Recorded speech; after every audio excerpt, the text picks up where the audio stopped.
This episode is brought to you by Babbel. Babbel makes it easy and fun to learn a new language. You can choose from 14 different languages, including Spanish, French, Italian, and German. And Babbel's 15-minute lessons are perfect for fitting in a little language learning on the go. Ready to embark on a new language learning adventure? Give Babbel a go. Right now, get up to 55% off your subscription when you go to babbel.com/weirdest. That's babbel.com/weirdest for up to 55% off your subscription.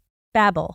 Language for life. Support for this episode comes from OneSkin. OneSkin is for everyone that wants to prevent or reverse the signs of aging with a groundbreaking approach. OneSkin addresses skin health at the molecular level, targeting the root causes of aging. It's time for you to experience a new skin health routine at a discounted rate today. Get 15% off with the code WEIRDEST at oneskin.co. That's 15% off oneskin.co with code WEIRDEST. We only have one body, one skin, and only you can choose to make it better. Age healthy with OneSkin. At Popular Science, we report and write dozens of science and tech stories every week. And while most of the stuff we stumble across makes it into our articles, we also find plenty of weird facts that we just keep around the office. So we figured, why not share those with you? Welcome to The Weirdest Thing I Learned This Week from the editors of Popular Science.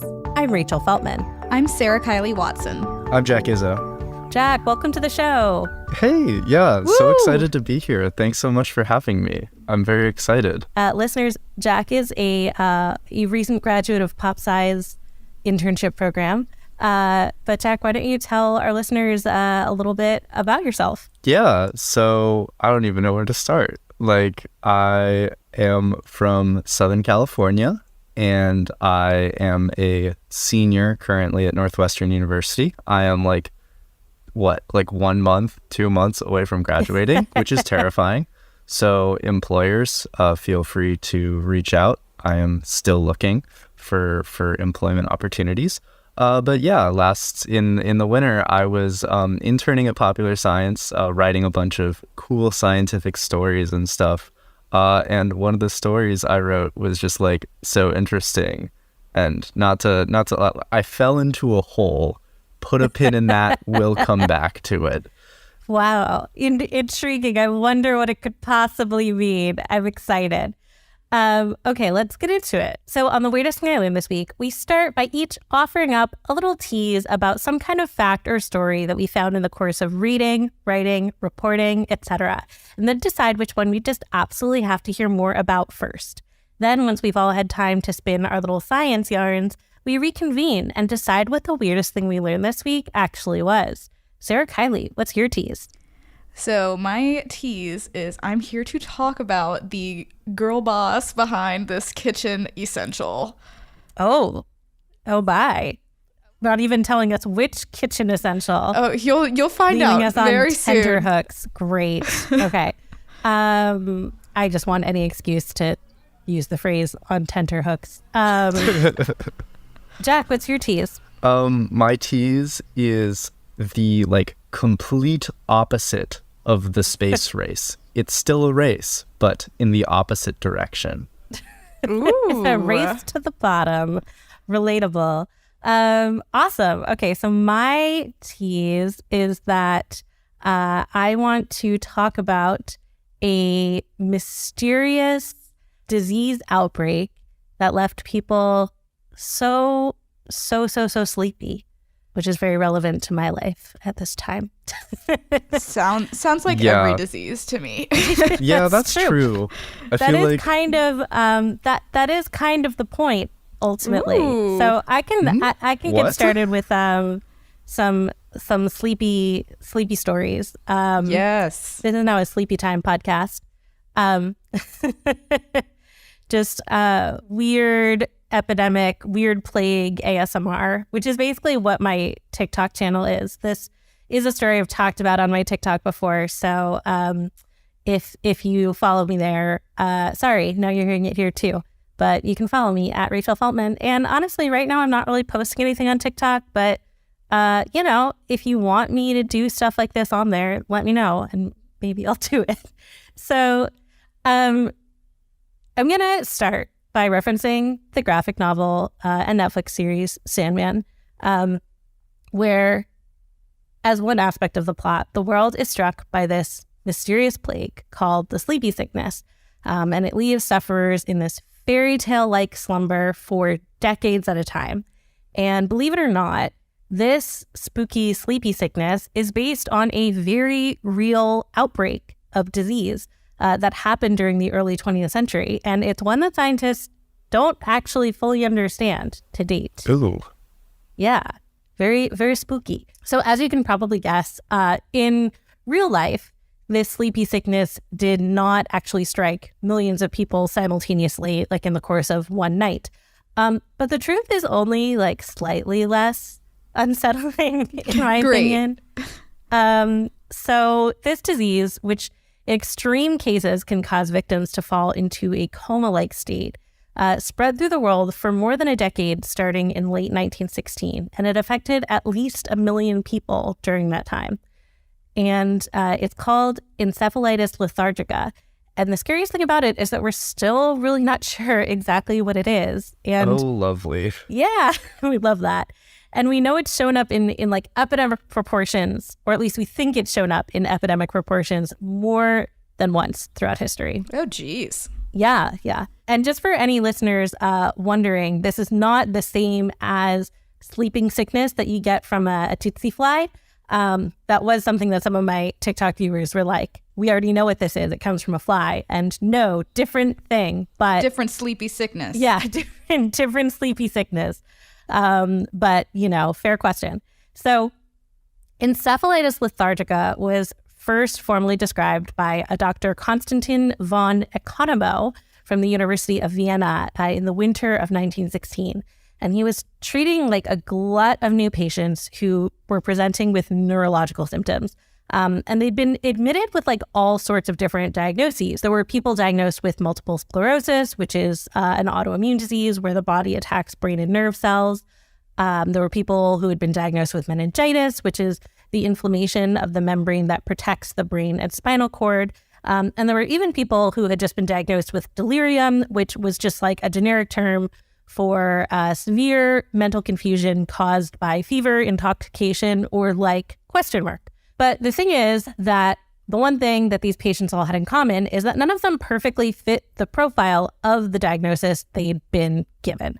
And von Economo noticed that they all seemed to share a profound lethargy or lack of energy. So in early 1917, he published this paper proposing that all of these cases might actually be an example of one new disease that he dubbed encephalitis lethargica. And here's some spooky stuff. Just a few days later, a French physician named René Cruchet published his own paper, totally independent of von Economo, making the same claim. I don't think he literally came up with the same name for it, but he was also like, all these patients don't quite fit their diagnoses, and the one thing they have in common is this really profound lethargy. So what's going on? And other scientists kind of followed along after. There were ones that suggested that this strange sickness could have actually been the cause of like numerous unexplained historical epidemics, which kind of is still an open question, but it was something that people were already talking about at the time. So like you're saying that like this particular sleepy sickness could have been like other things in the past in addition to this particular outbreak of sleepy sickness. Right. So there were scientists saying, look at this time in history when, some medieval monk said, and everybody got super tired. Okay, yeah. Well, that's what I'm like confused about is like, so like people have just been getting tired randomly for a very long time, it seems like. Or at least that's the way, like, I don't know. I feel like, I don't know, maybe if I'm a monk in medieval Italy or France or whatever, my first thought is not immediately like, man, why are people so tired? But yeah, listen, evidently. Your perusal of the historical record may vary, but scientists were like, they were curious. They were like, what if this is something that has kind of periodically cropped up for reasons we don't quite understand? And what if it's like, one cause of potentially like really mysterious sort of waves of weird symptoms that just like happen, and then everyone's like, well, that was weird that happened. Maybe it was Satan, et cetera. Yeah. Right. And so to get into what encephalitis lethargica actually looks like, the answer is that it varied a lot. It may not have just been one thing, but what these scientists and doctors were talking about was an illness that generally started with a gradual onset of vaguely flu-like symptoms, like a low-grade fever, a sore throat, chills, aches and pains, all of that. But then there were also neurological symptoms, including partial paralysis in some people, or spasms, or eye problems, or confusion. Some patients might be manic and have hallucinations and like uncontrollable twitches and vocalizations, and then start sleeping all day and being restless all night, while other people would just be generally drowsy and confused all the time. In rare cases, patients would go totally stiff with like rigid limbs and a mask-like expression, though they remained aware of what was happening around them, at least in some cases that we were able to, learn more about later. And all of these symptoms could show up and evolve really rapidly in someone who otherwise just seemed to like have a cold or the flu. There's one case study of a young patient who developed hemiplegia, which is paralysis on one side of the body, while she was walking home from a concert. So she had been fine. She'd gone to a concert. She suddenly can't feel half her body. She fell asleep within the next half hour, and she died less than 2 weeks later. Jeez. Jesus. So that's like a pretty extreme case, but that was kind of the like that was like the textbook encephalitis lethargica, that they were like, something is happening. And then there are a bunch of people who have like more mild stuff going on. And what if this is all one thing? And yeah, patients who survived those initial symptoms weren't necessarily out of the woods. Anywhere from a few days to a few years later, some of them would develop chronic disease symptoms that were really similar to Parkinson's. And in addition to slowed movements and body rigidity and tremors, many of them also experienced sleep disturbances, involuntary movements, and psychiatric problems. So hallucinations and mania were pretty common. Intriguingly, the medical literature also mentions joviality and excessive puns, which excessive puns, which I'm not sure really best belongs in the same. symptom I've ever seen ever. Yeah. So you turn into Santa Claus.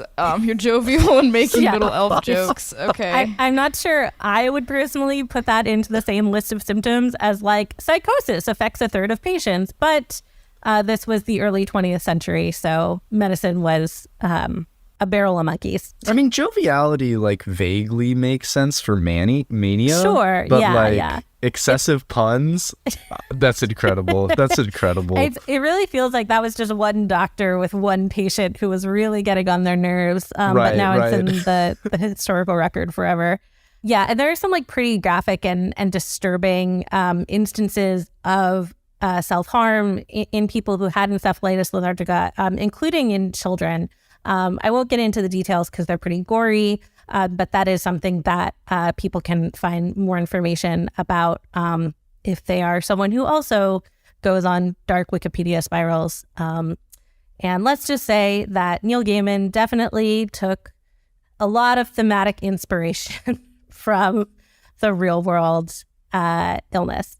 But what's interesting and kind of creepy, in addition to all previously discussed creepy stuff, is that some researchers don't think that encephalitis lethargica, like the flu-like stuff and the paralysis and the sleep problems, actually caused those later chronic symptoms that, looked like Parkinson's or hallucinations or mania, but simply made them more likely to emerge. So there are some cases of similar symptoms in people who had something like the flu, but never had the typical symptoms of acute encephalitis lethargica, which brings us to what we think caused it. So when scientists were first identifying encephalitis lethargica, they were also gearing up for, and then like really in the thick of, the so-called Spanish flu, which listeners know from my episode about why radiators are so hot, did not actually start in Spain. The earliest documented case was in Kansas, with others following in France, Germany, and the UK. But all of those countries were involved in World War I, so their governments didn't want newspapers talking about a surge in flu cases because that would make them look vulnerable. And Spain was neutral, so they were like, yo, there's a flu happening. And so the name stuck. But the Spanish flu was a really horrible outbreak. It infected hundreds of millions of people around the world and killed tens of millions, and in particular, was quite deadly in otherwise young, healthy people. So this coincidence in timing made it a pretty common assumption that the flu had something to do with this terrifying new illness. Some scientists thought the flu caused it directly. Other people thought it made people more vulnerable to other infections by weakening their mucous membranes, which is totally a thing that happens. And one of the many reasons you shouldn't run around unmasked in indoor spaces because you just have a cold, because having a cold makes you more likely to catch something nastier. You baboon. I don't know. I was going to say, this is rude to baboons, but I couldn't think of something to say to people who do that wasn't too mean. Anyway, so a few modern studies have supported this connection. Others have refuted it. No one has found another virus or bacteria to explain the infection, though. And to complicate matters, there were some cases during that early 20th century outbreak that made it seem like the condition itself was contagious, like symptoms would sweep through schools or households and like kill several people in rapid succession. But then other reports show families living in very close quarters and just like one child got sick and everyone else was fine. So again, like some of this may be due to just sort of like panic and people sort of seeing patterns where there weren't any and, that kind of bias in what got written down. But the fact is we just like don't have enough information to like really get into the epidemiology of that big outbreak. Recently, researchers have suggested that encephalitis lethargica could be an example of an autoimmune disorder. So that's when the body reacts to a perceived threat by attacking its own tissues.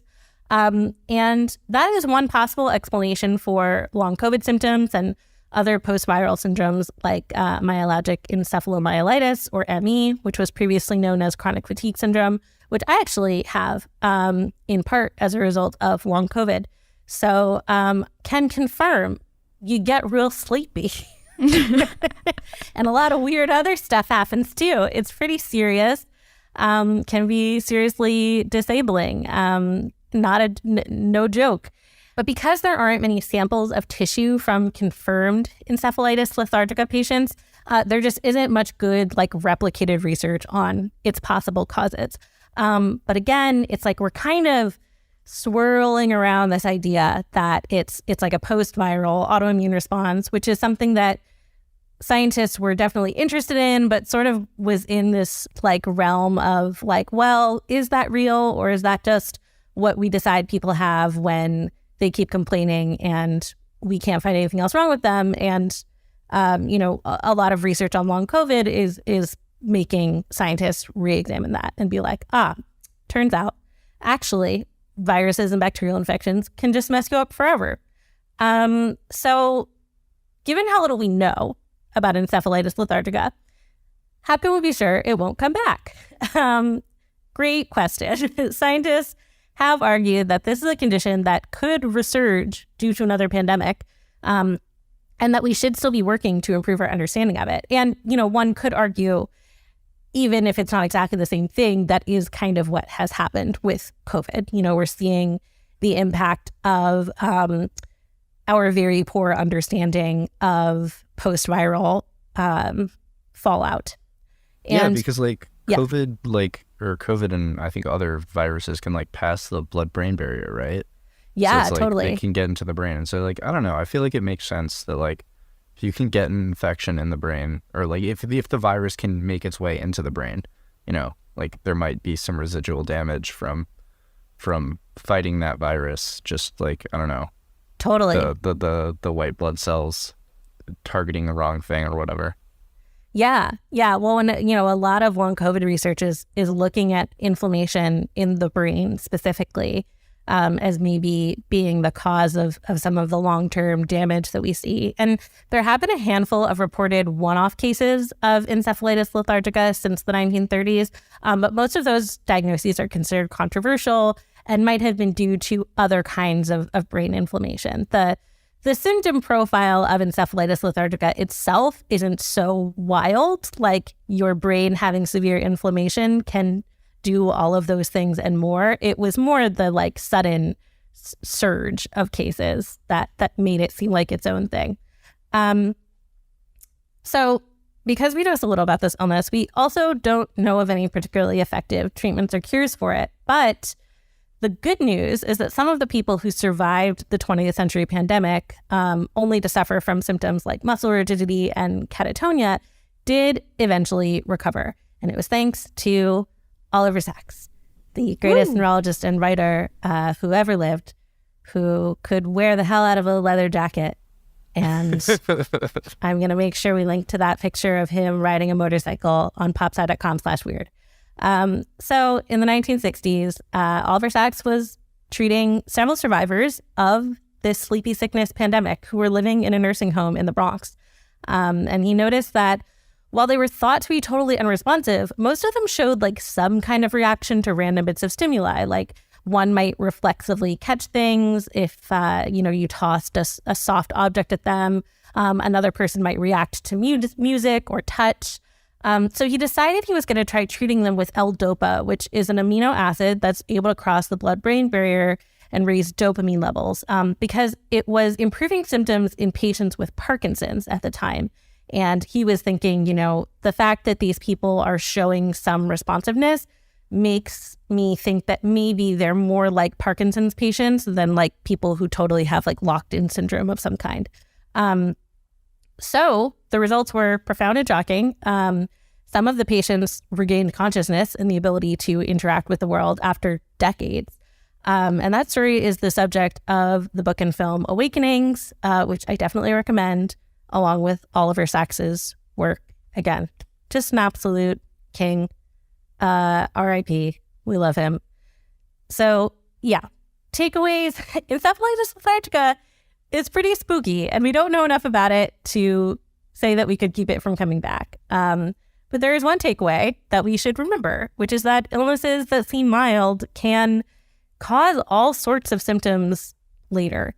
So even if you don't care about the idea of getting COVID at this point or think it's important to stop the spread of it, just understand that you really don't know that your cold-like symptoms won't turn into something much scarier down the line. And I don't say that to terrify people unnecessarily. I say that as someone who that is what happened to me and to many people I know. And listen, there are things you can do. Wear a mask. Don't get the plague if you can help it. You'll probably be okay if you do, but don't try to get it. Just be chill. Please. Everyone, please just be chill. That's my takeaway. Oh my God. So yeah, that's the sleepy sickness. And yeah, I for one am very glad that I did not just literally enter a rigid coma-like state for years at a time. Knock on wood. Not yet, anyway. Oh my gosh, yeah. Yeah, that's not... There's a lot of life left to catch the sleepy sickness. It puts things into perspective. Okay, let's take a quick break, and then we'll be back with some more facts.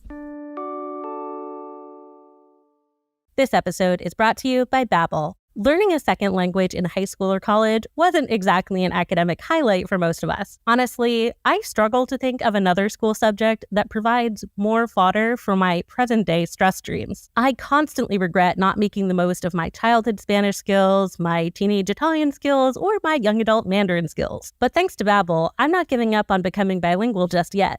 Babbel is an addictively fun and easy way to learn a new language or brush up on an old one. Whether you'll be traveling abroad, connecting in a deeper way with family, or you just have some free time, Babbel teaches bite-sized language lessons that are designed for actual use in the real world. Because let's be real, you'll probably need to know how to ask where the bathroom is long before you need to know how to say, "the monkey is on the branch."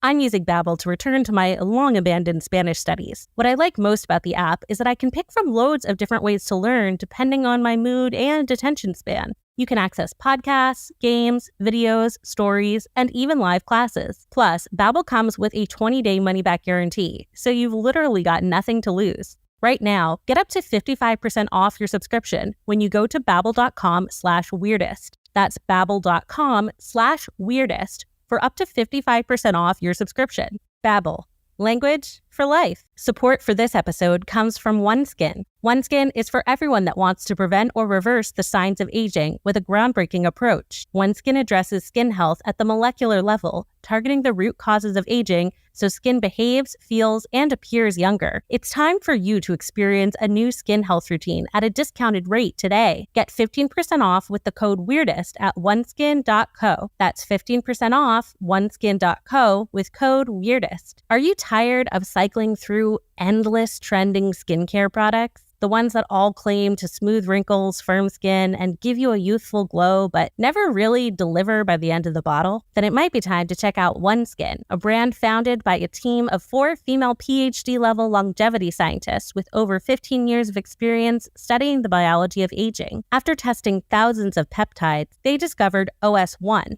In a third-party 12-week clinical study, their flagship product, OS1 Face, was clinically proven to strengthen the skin barrier and significantly decrease visible signs of aging. Wrinkles were diminished in 87% of users, while firmness increased in 95.5%. I'm excited to try OneSkin because reviewers say it leaves their skin feeling soft and healthy. Plus, the products come in refillable bottles. Unlike most skincare products on the market, OneSkin works deeper than surface level. It's designed to promote healthier skin from the inside out. For a limited time, our listeners can get 15% off OneSkin with our code WEIRDEST at oneskin.co.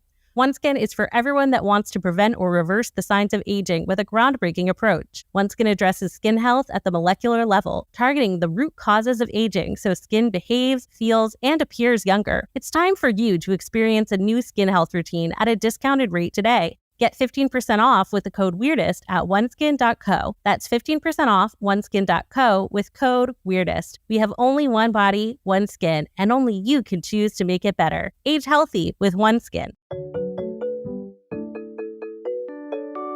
Okay, we're back. And Sarah Kylie, on a lighter note, I hope, tell me about a kitchen appliance girl boss. Oh my gosh, yeah. So this is something that I saw pop up over National Women's Month in March. And I loved this story. So I'm going to tell it for you guys. But today we're talking about Josephine Cochran, who invented the dishwasher because she was so tired of washing dishes. That is the reason. She's so real for that. I know. She is the girl boss of all girl bosses. She is the original. She is mother.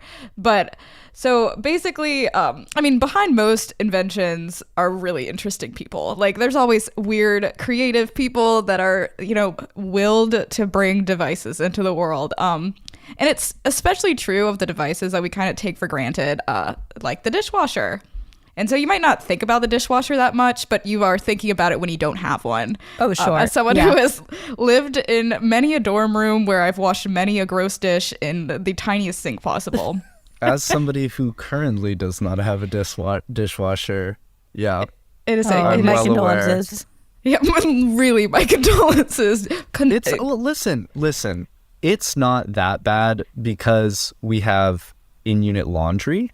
Okay. And I would rather have in-unit laundry than a dishwasher. I don't have to go to a laundromat or hike to my basement and put in $2 that is of true. quarters every time I need to do a load of laundry. I do get that for free, and that is worth it for me. But dishwashers, great invention. Great invention. I mean, if you had to like walk your dishes to the laundromat, I just simply would eat off of dirty plates forever. But yeah, so washing dishes in any shape or form is a huge chore. And back in the 1800s, chores were a full-time job. So things take a while to do now, but they took even longer back then. And Josephine, our girl of the moment, she did not have the time for this. So this is the story of an invention not driven by much more other than frustration. So according to the U.S. Patent and Trade Office, which did this great deep dive, so shout out to them for letting me go through and read this long article and learn a lot. She was born March 8th, 1839 in Ashtabula County, Ohio. So she was actually born with a little bit of engineering magic in her already. She was the daughter and granddaughter of inventors and engineers. Her maternal grandfather was a Revolutionary War vet named John Fitch, and he invented the first patented steamboat in the United States. Wow. We've already got big shoes to fill. And then her dad, John Garris, was a civil engineer who supervised a number of mills, wool mills, sawmills, and grist mills on the Ohio River. So what I'm hearing is that they loved a big wheel in this family. This is a family that is all about wheels, reinventing the wheels 3 different times. So very crucial stuff. We love it. But yeah, and Josephine is a woman, and in the 1800s, things in general just like weren't super fun for most women. Yeah, frowny face. The first state to grant the vote to women wouldn't even do so until Josephine was 30, and she wouldn't even live to see the 19th Amendment come around. And at 19, she was already married to some guy named William Cochran. And William really wanted to get rich off of the California gold rush, but he didn't make the cut. So he apparently moved to Illinois, and they started selling dry goods. So, I mean, they're still, doing their thing, but it wasn't the gold rush. But yeah, they lived a couple hours south of Chicago, and Josephine was a socialite, and she was living it up, and she was hosting all these parties, and she had a collection of quote unquote heirloom dishes that dated back to the 1600s. But as nice china plates do, they chip. And this was stressing Josephine out a lot. She wouldn't even let her servants wash them after a while because she was so anxious about them. And she understandably hated doing the dishes herself. But she was like, there's gotta be a better way to do this that I don't have to do it and that I don't have to be stressed. Like everybody in a group project where you're like, Josephine is just like, if I do it, like it'll be great. Like I just don't trust other people. That's so real though. Like that's how I am in group projects sometimes. And I've apologized to people. I'm like, hey, tell me if I'm like just being like trying to do too much. Like I don't have the time to worry about this. But right, it takes less time to do it than to be stressed about it, which is I'm guessing what was going on. But it was still taking too much time. Either of those options were too much time. And so at this point, there actually was like a bad dishwasher. The first dishwashing device was patented in 1850 by Joel Houghton, and it basically was like a big wood bucket that you could crank by hand and then water would spray on the dishes, but like it didn't work. So like we are already like, okay, we need to move past this. And it was slow. Like a little steampunk Nerf gun. Really, yeah, like I don't even want to think about, like, it sounds like broken dishes to me. And it was slow, and like cleaning the dishes with just spraying water and hoping for the best is just not it. And another guy did it, L.A. Alexander, who added a cranked rack system, but it was still like pretty terrible, and nobody was like trying to get the crank bucket washing machines. And Josephine's nice china does not deserve to go through that. So she's moving on. She's figuring it out. So that puts us around 1883. And what do you know, William, Mr. Failed Gold Rush, he dies, and he leaves like $1,500, which is like $44,000 today, but also a bunch of debt. So Josephine is like, okay, I not only do I need to get these dishes washed, but I need some cash. So as one does, she's like, okay, I'm doing this. She went to like go, and she was trying to find like some men to help her to do this, because obviously being a woman who's now got a dead husband and she's in debt and being an inventor, it's a lot going on. And she went and like tried to get somebody to help her, and nobody was really giving her the time of day. She's quoted as saying, I couldn't get men to do the things I wanted in my way until they'd tried and failed on their own. And that was costly for me. They knew I knew nothing academically about mechanics, and they insisted on having their own way with my invention until they convinced themselves my way was better, no matter how I arrived at it. And so she filed her first patent on New Year's Eve, 1885. So Nice. So again, she is just the leader of the group project. So that is the dishwasher. So she gets to work in her woodshed behind her house with the help of like a mechanic named George Butters, which, hello, amazing name. And so here's how Josephine's invention worked. This is the first thing that she had. She had a wooden wheel. So again, queen of the wheel, that would lay flat in a copper boiler, and the wheel would be turned by hand or driven by a power source via a pulley. And she made wire-framed compartments that fit her dishes so they could be attached to the vise and really get the soapy, sudsy spinning water up in there. And this was the first dishwasher to use water pressure, not scrubbers. And those older editions had often required dumping boiling water over the dishes, which we didn't have to do that anymore, which is thankful because, hello, why would dumping boiling water over anything, especially dishes, is all very stressful. And fast forward to Christmas of 1886, she got her patent. Woo!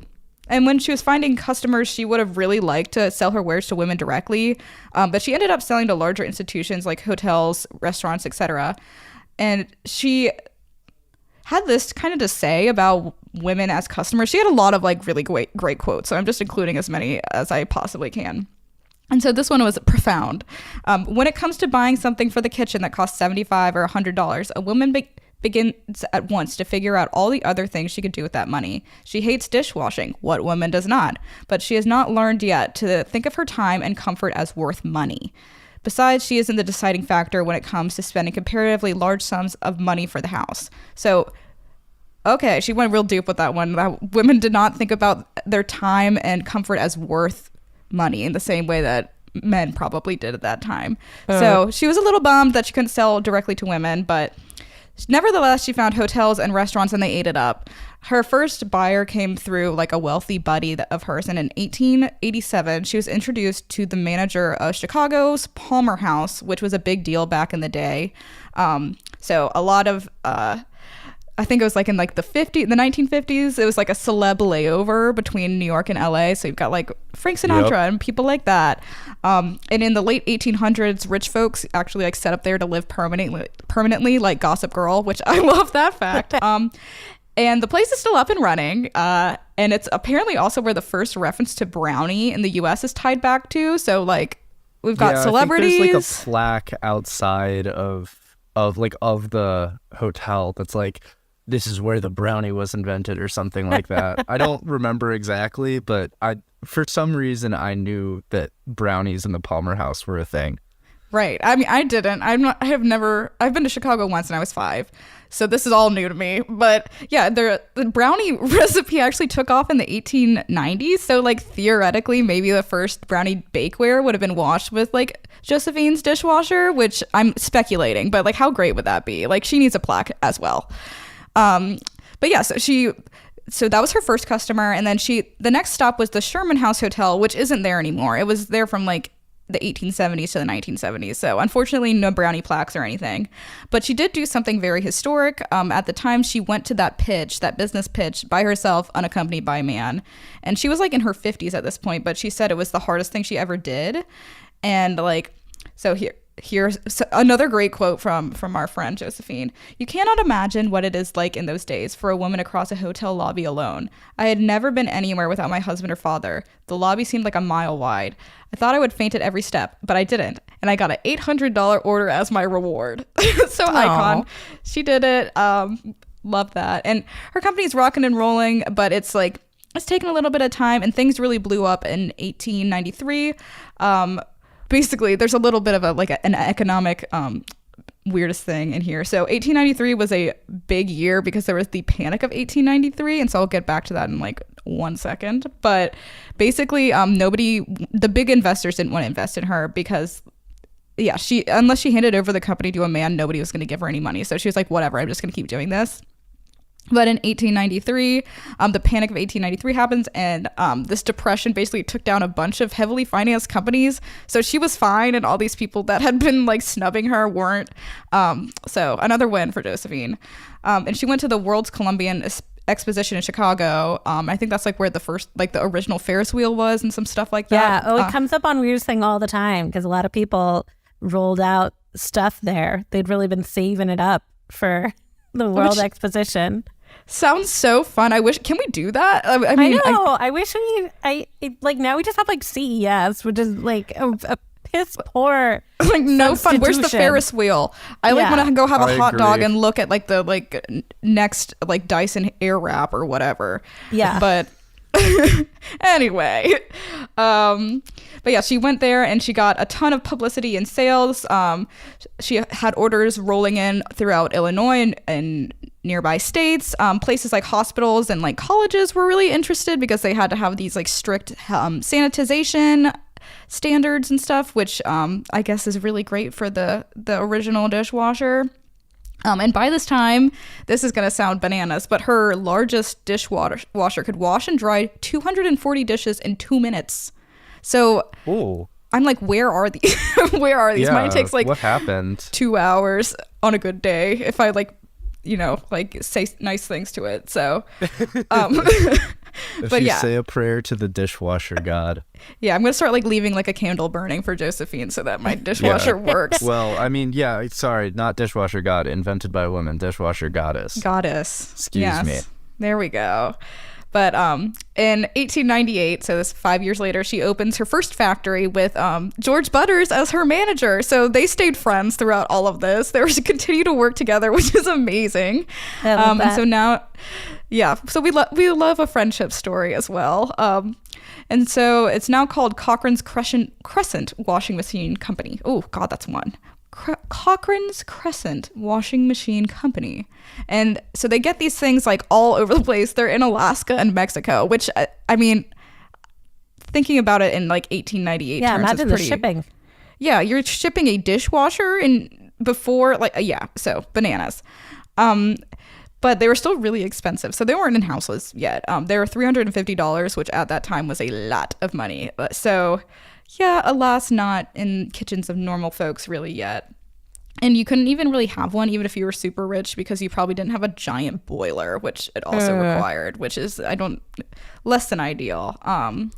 But yeah, so things are chugging along. The goddess of dishwashing is running along. 15 years later, she's 74 and she dies in Chicago. But she received a second posthumous patent in 1917 for an improved version of her dishwasher, and her dishwasher got like a trademark for like the crescent moon that was their logo a couple years later. And then a little bit after that, Hobart Manufacturing acquires this company, and they now produce the dishwashers under KitchenAid. And the rest is kind of history. And now we kind of just have dishwashers everywhere. And so, yeah, dishwashers are ubiquitous, and it's all thanks to one very frustrated and determined socialite who is tired of doing the dishes all the time.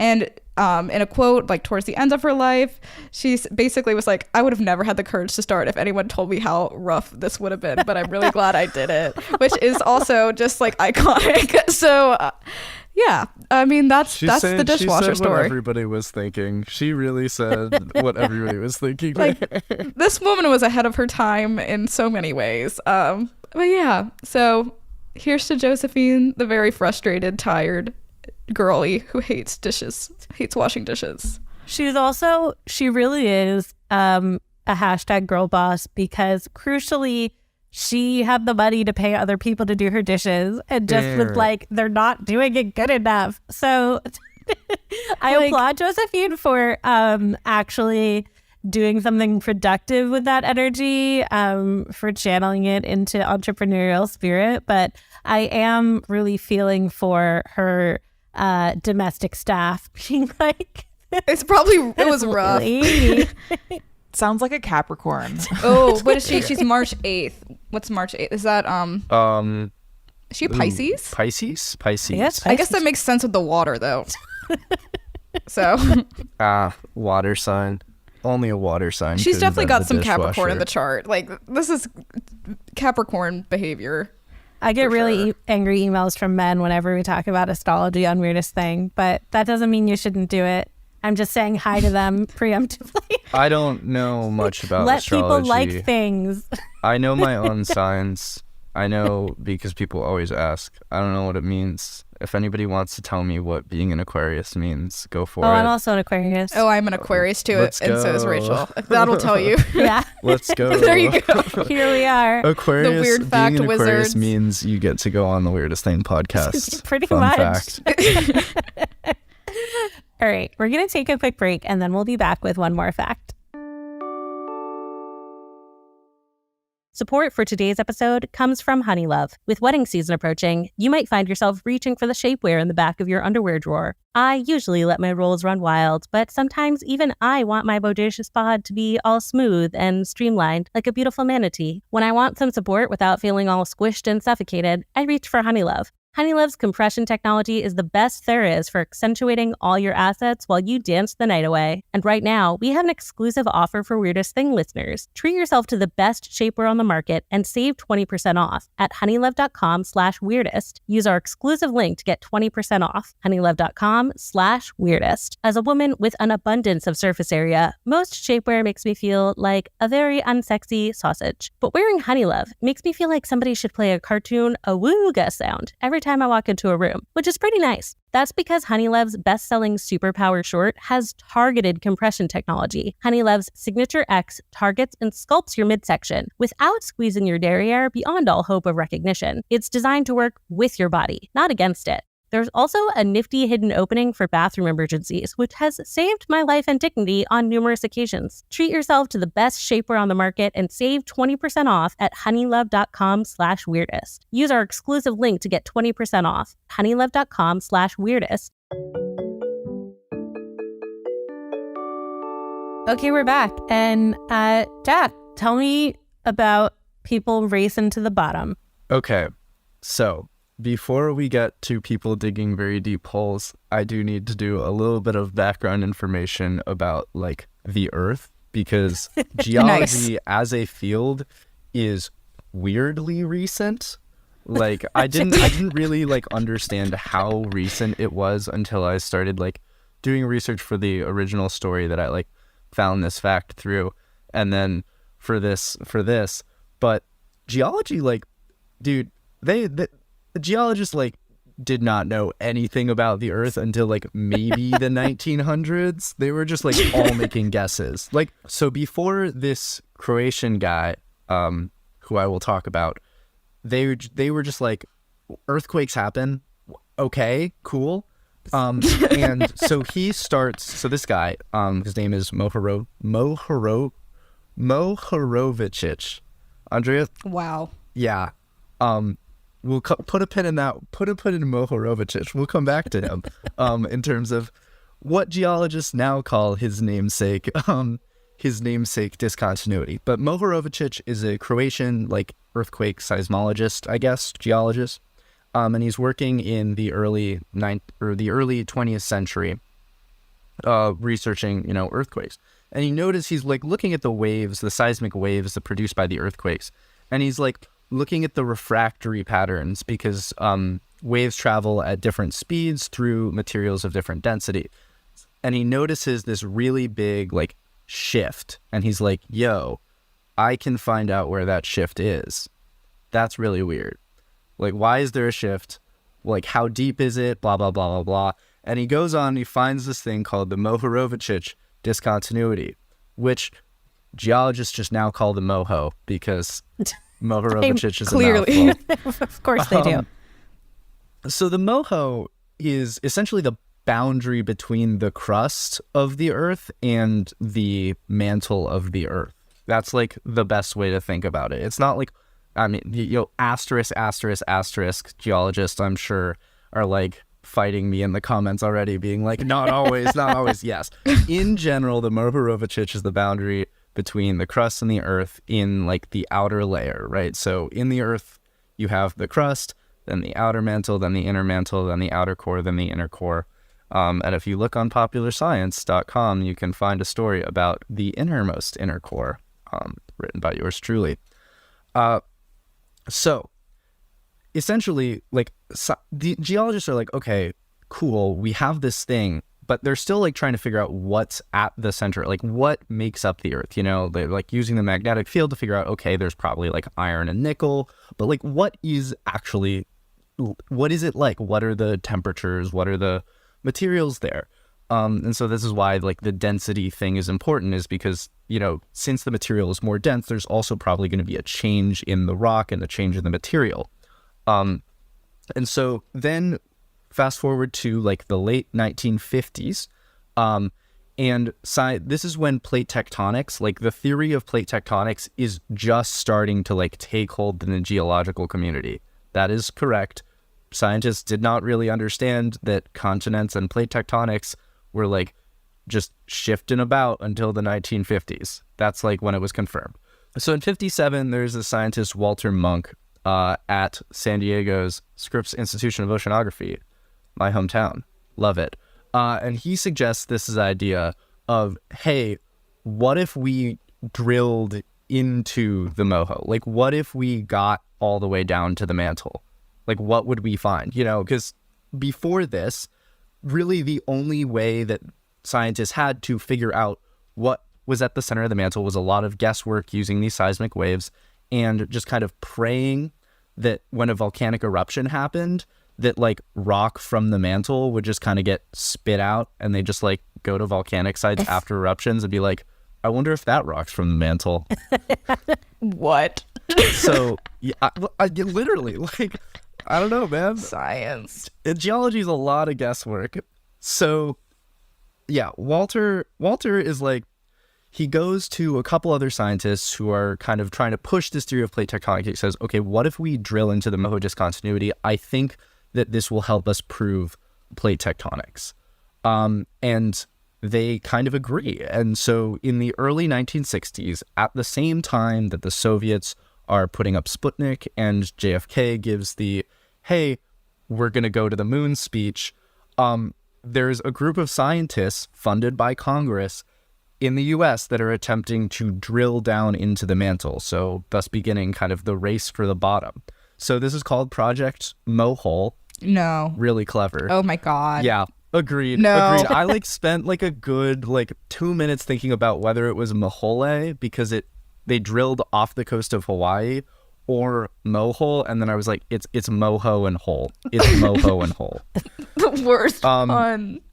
The worst. Yeah, agreed. So yeah, this is like 1961, 1962. And there's a bunch of infighting in the scientists because there are scientists on the West Coast at the Scripps Institute of Oceanography, and there are scientists on the East Coast at like Princeton and the University of Miami, like citing about like, hey, where do we drill? They knew they had to do this in the ocean because if you drill on land, you know, you have like a bunch of different, you know, there's a lot more earth to drill through. It's a little lumpy. It's a lot more earth to drill through to get to the moho discontinuity. So they knew they were going to do this in water. They're deciding where to do it. They eventually decide on this site outside of Hawaii, and they start drilling. And famed author John Steinbeck goes there to cover this for Life magazine. Not making any of this up. It's 100% true. And they actually made it like relatively far into the preliminary studies. So, right, they decide, okay, we're going to do this off the coast of Hawaii, and they start drilling holes. You know, they're like 10,000, 11,000 feet under the sea level already, and then they'll drill another borehole that's like 600 feet below the 11,000 feet in preliminary testing. And a bunch of oil companies start looking at this and go, oh, hey, we have technology that could be useful here. I wonder if there's oil in the ocean. And so that's where deep oil drilling comes from. But this is actually like a great success. Like, strangely, this is one of the only times I think that an American funded scientific project was like under budget and like worked. So they do this preliminary testing. Yeah, right. They do this preliminary testing at the same time that the space race is just starting to heat up. And as one might imagine, the concept of going to the moon is a little bit more interesting to Congress than drilling into the mantle. And so between Congress and a bunch of other scientific squabbles and a couple bad contractors, the project is eventually canceled in like 1966, which brings us to the other side of the race to the bottom, the USSR.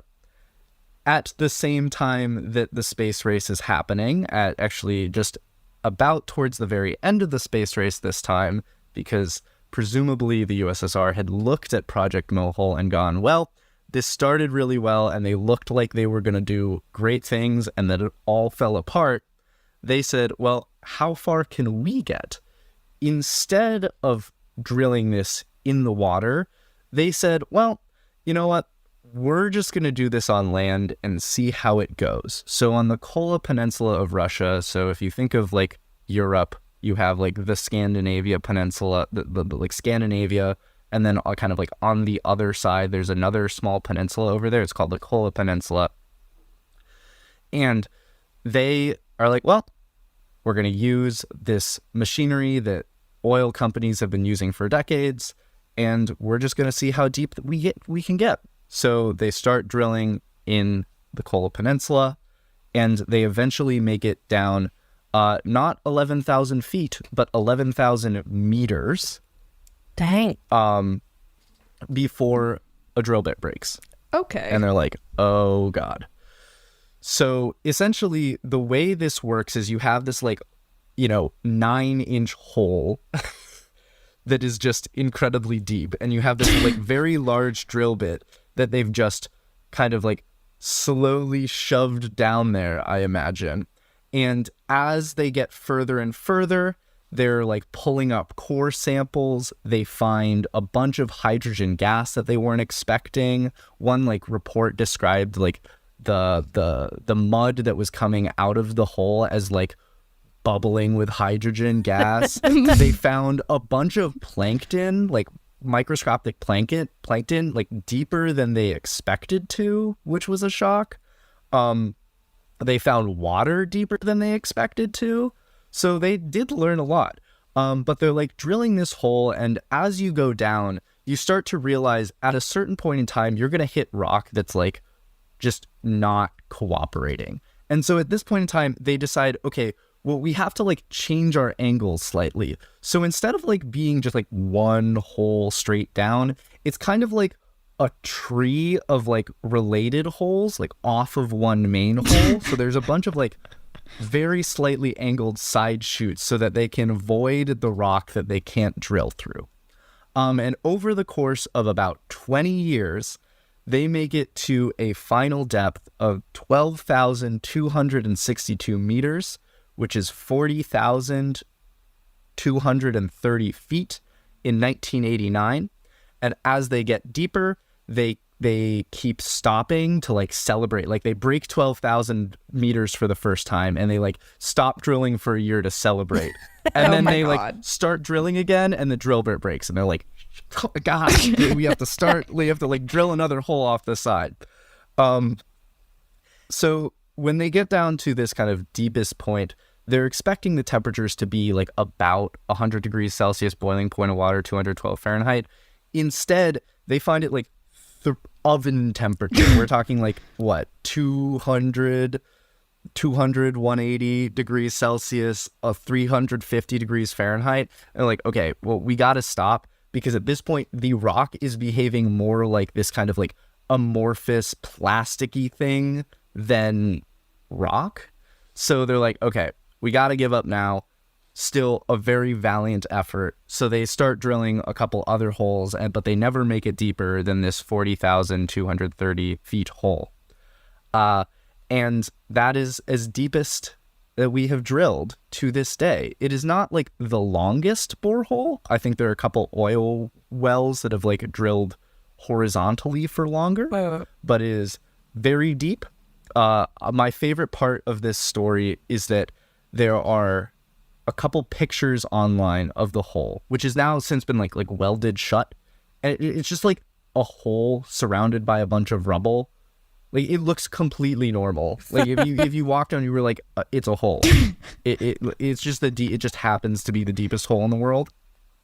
And my other favorite part of this story is that just because of like, I guess, the spectacle of it all, in terms of like, we are drilling into the center of the earth, somebody kind of came up with the idea that like this is like the hole to hell or whatever. Sure. And, you know, if you like drill deep enough, you'll be able to like hear the screams of the damned being tortured. Okay. And so there's a whole there's like a whole horror movie that came out in Russia pretty recently About the that's Mohole. based around this idea.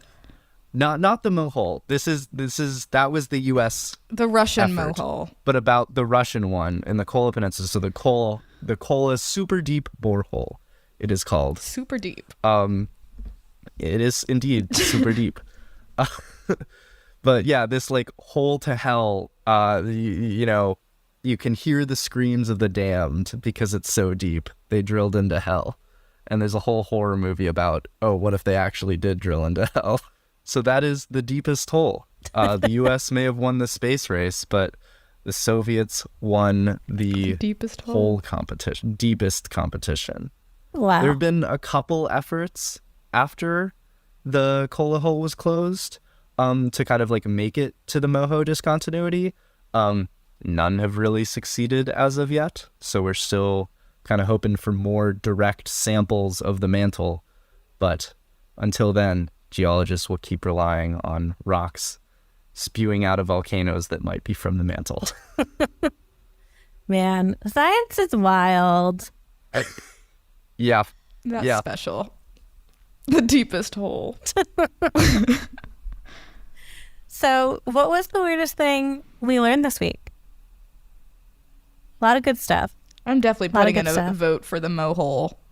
That's Yeah, gonna be. I I'll be think thinking about that if for a only while. because it's called the Mohole. I think that's the weirdest thing I learned this week. No, but truly, like it's that hole is shockingly deep, and yet it's still shocking to me that that's the deepest we've ever gone. There's a lot of earth below that. Yeah. Yeah, like I think about like what if they had started digging like over water. Like obviously, you know, there's water to deal with, but could they actually have made it to the mantle, or were they only able to get that far because they were over land? Yeah, then they would have actually reached hell. So, Right. Jack, thanks so much for coming on. Where can our listeners find you if they want to read more of your stories or offer you gainful employment? Yeah, thanks so much for having me. You can go to popularscience.com to read some of my stories. I am on Twitter at It's Jack Izzo, ITSJACKIZZO. And yeah, I think I'm also on TikTok as something else, but I don't know that I want to give my TikTok out. Fair enough. The Weirdest Thing I Learned This Week is produced by all of our hosts, including me, Rachel Feltman, along with Jess Bodie, who also serves as our audio engineer and editor extraordinaire. Our theme music is by Billy Cadden. Our logo is by Katie Beloff. If you have questions, suggestions, or weird stories to share, tweet us at weirdest_thing. Thanks for listening, weirdos.